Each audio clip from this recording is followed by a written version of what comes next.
Hey guys, Kirk here from Kirk's Aquarium. It's bringing you guys another episode. This time we're going to talk about taking these angelfish to my local fish store. So I'm going to do just like me bagging them up and stuff like that, and then we're going to get in the car and take them to the fish store. So stay tuned guys.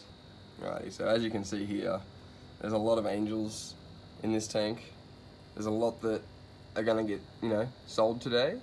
But there's also a lot that are still going to be kept as well. There's a few smaller ones that I just won't sell, like uneven sort of batches. Like I won't put heaps of small ones in there, heaps of bigger ones. I'll get all the bigger ones out today and take them to the store, and then I will raise up the smaller ones until they get to sort of this sort of size. The black one's definitely not going to the store. I can't believe I've got a pure black angel considering the parents, but yeah, a lot of angels. I'm super excited. I need more people to buy angelfish. Not many people are buying angelfish at the moment, at least from my knowledge anyway. I haven't, not many people have been buying angels, so it's a bit disappointing, but hopefully, people get in there, see that these are locally bred angelfish, and they're just loving life at the moment.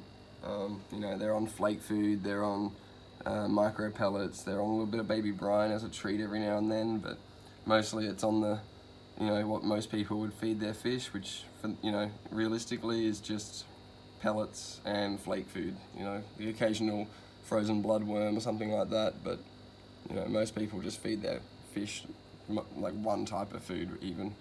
I quite like to feed my fish several different types of foods, whether it be live, frozen, dry, like flake or pellets, or even like different types of pellets or different types of flake. Like you can get like, krill flake or just your standard sort of flake. Doesn't really matter which brand you use. You've got pellets as well. I quite like pellets. You can overfeed on pellets and give bloat quite quickly. From what I've seen and heard, and even from my experience, you can bloat fish quite easily with pellets, so just be careful with overfeeding on pellets. But, flake you can do the same, but you have to really put a lot of flake food in there to really overfeed. I think people that feed flake food actually kind of underfeed on flake, because it looks like a lot of food, but realistically it's not actually that much food. So, that's just from my experience and opinions. Alrighty, so basically I try and net one at a time. It does stress the fish out a little bit, but you try and guide the net around and not use the net real fast and jolty. Usually it's not too bad. The reason I want to only get one at a time is I want to do one last final check before I put them in the bag, just for any maybe deformities or anything wrong with that fish that I may have missed over the last few weeks. Just ensures that I'm not accidentally giving my local fish store like a deformed fish or a sick fish or something like that. So it takes a little bit longer just doing it one at a time, but it's much more worth it. The last thing you want to do is give a fish shop bad fish or sick fish or fish that have got disease or an infection or something like that, because it's only going to make you look bad as a breeder. And if all those fish that you've just given like crash or die, or they break out with a slime coat infection or something, bacterial infection, they're probably not going to want to buy fish from you again next time. So getting it right the first time and making sure that you're making sure that all your fish are good quality when you're giving them a fish store.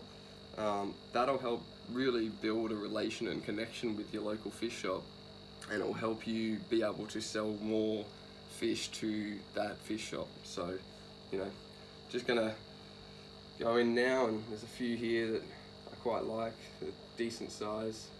It is hard, it's a small tank.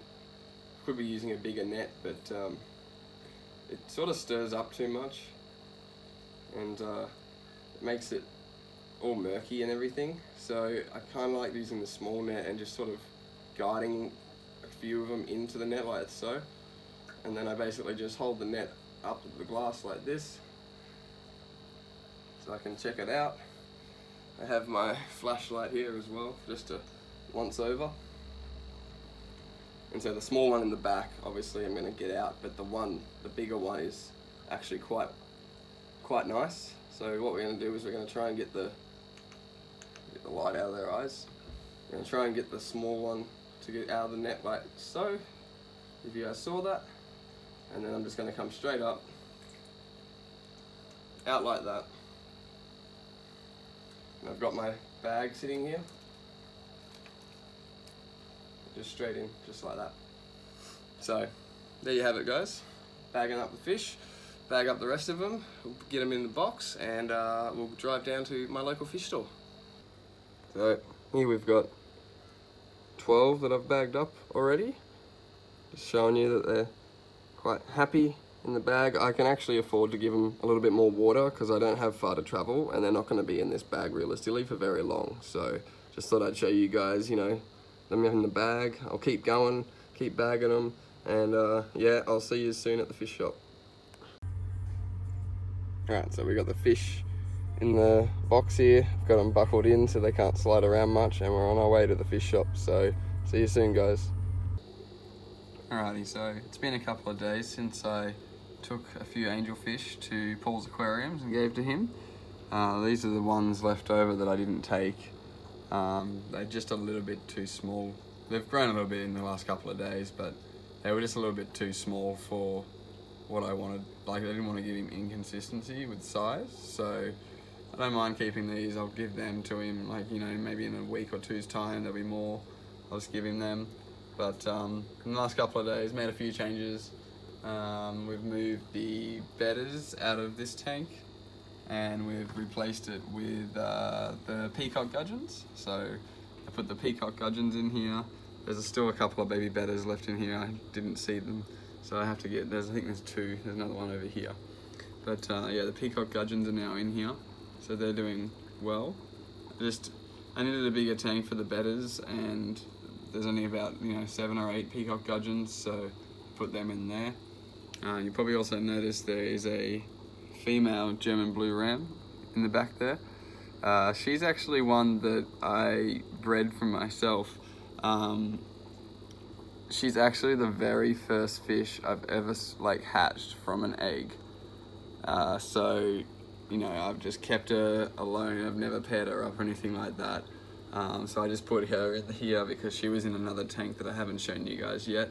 But I had to make space in that tank and take her out because I got rid of Elmo and Pelljam from this tank and put all the bedders in this tank. So, sorry the water's not like crystal clear, but basically I needed a bigger tank for all the bedders. And here they are. So there's some real nice ones here. Like, I'll bring you down to this one. We can get the camera to focus on that one. I really like that one. Like, it's like white and blue with like real dark blue or black almost. So, but I'm really looking forward to these ones. The blue and yellows. One over the back there. It's like a purple and yellow, blue and yellow. There's another one just here. I can get them to put in the right light. But yeah, some real nice ones in here. Some big ones getting in there too in size. There's like some pastel sort of blues like this one here. And then we've got your more common ones like your blue and red or purple and red. We've got some more down here. Basically it's like just a entire tank full of baby bedders now. So super keen to see these guys grow up. Obviously they'll be going to the local fish store when they get to size, but that's just what's going on. I hope you guys enjoyed this video. Don't forget to hit that like button. If you haven't subscribed already, don't forget to hit that subscribe button. And as always guys, I will see you guys in the next video. Thanks for watching.